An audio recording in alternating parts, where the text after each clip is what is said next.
10,000 कोटी जाहीर केले, मात्र 4,000 कोटीचं शेतकऱ्यांच्या खात्यात आले असं देखील यावेळेला जे आहे ते अंबादास दानवे यांनी म्हणत शेतकऱ्यांच्या मुद्द्यावरून सरकारवर टीका केली आहे। कृषी मंत्री विरोधी पक्षनेतेप्रमाणे बोलत होते असं देखील यावेळेला अंबादास दानवे यांनी म्हटलं।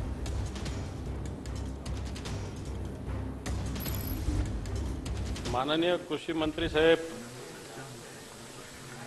विरोधी पक्षनेते असल्यासारखंच बोलत होते।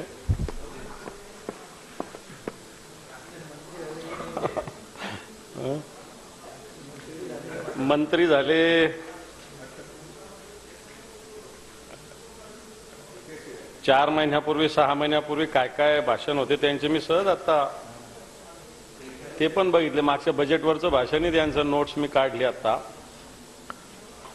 आणि आज अशा आव आणत होते की जसा राज्य आणि या राज्यातल्या शेतकऱ्याचं या सरकारने एवढं कल्याण केलेलं आहे, या शेतकऱ्यांनी आता कोणतीच मागणी करण्याची गरज नाही। या शेतकऱ्यांना कोणतंच दुःख नाही आहे। 14,851 कोटी रुपये मदत पुनर्वसन खात्यानं दिलं, पण तो मागच्या वर्षीच्याच अजून जे सरकारने 10,000 कोटी जाहीर केले त्यातले फक्त 3,500-4 हजार कोटी रुपये आतापर्यंत आलेले, पूर्ण 10,000 कोटी अजून सुद्धा मागच्या वर्षीचे शेतकऱ्याच्या खात्यात सभापती महोदय आलेले नाहीये।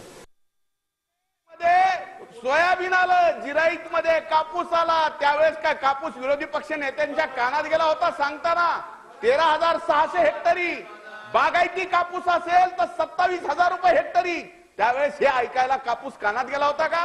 अध्यक्ष महाराज उत्तर आहे का? आज विरोधी पक्ष नेत्याला कुठलाही रिप्लायला मुद्दा उरलेला नाही। या सगळ्या गोष्टी आहेत, म्हणून हे सरकार शेतकऱ्याला वाऱ्यावर पडू देणार नाही। आजपर्यंत शेतकऱ्याला जेवढी मदत झाली आहे ती ऐतिहासिक आहे। आजपर्यंतची मदत एवढी कधीच झालेली नाही, एवढी मदत आहे आणि येणाऱ्या काळात दिसून येईल। अध्यक्ष महाराज